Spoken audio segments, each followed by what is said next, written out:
गौतम बुद्ध भ्रमण करते हुए वैशाली नगर के वन विहार में पहुंचे। उनके आगमन का समाचार पूरे नगर में फैल गया। कुछ ही समय में मानो पूरा नगर उनके दर्शन के लिए उमड़ पड़ा। बड़े व्यापारी, शिक्षाविद, समाज सेवी, अधिकारी और राज परिवार से जुड़े कई वरिष्ठ भी वहां पहुंचे। सभी की भावना थी कि तथागत बुद्ध अपने शिष्यों सहित उनके निवास पर पहुंचे एवं भोज का आमंत्रण स्वीकार करें। बुद्ध सभी के निवेदन को सुन रहे थे और स्वभावगत मुस्कान के साथ आमंत्रण का आभार व्यक्त कर रहे थे।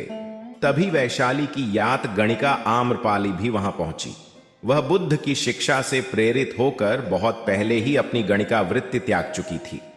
उसने भी बुद्ध को भोजन का आमंत्रण दिया। बुद्ध ने तत्काल उसे स्वीकार किया और अगले दिन भिक्षुओं सहित उसके घर आने की सहमति दे दी। बुद्ध के एक शिष्य को यह बात अच्छी नहीं लगी कि इतने सारे वरिष्ठों के निवेदन के बावजूद बुद्ध ने आम्रपाली का आमंत्रण स्वीकारा।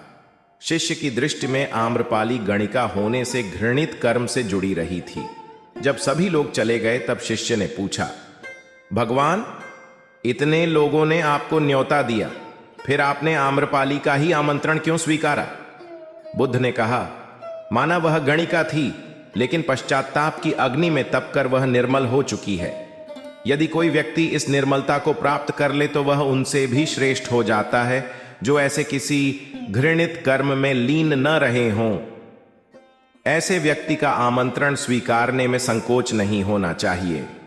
कोई व्यक्ति जब तक बुरे कामों में संलग्न रहता है तब तक उससे दूरी रहे तो ठीक है, लेकिन जो बुरे कामों को छोड़ दे उसे स्वीकार करने में संकोच नहीं करना चाहिए।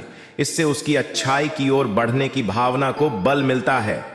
शिक्षा: हमें किसी व्यक्ति को उसके अतीत के आधार पर नहीं आंकना चाहिए। जो व्यक्ति गलती करता है और उससे सुधार करने की कोशिश करता है उसे स्वीकार करना चाहिए। हमें दूसरों को क्षमा करने और उनमें अच्छाई देखने की कोशिश करनी चाहिए।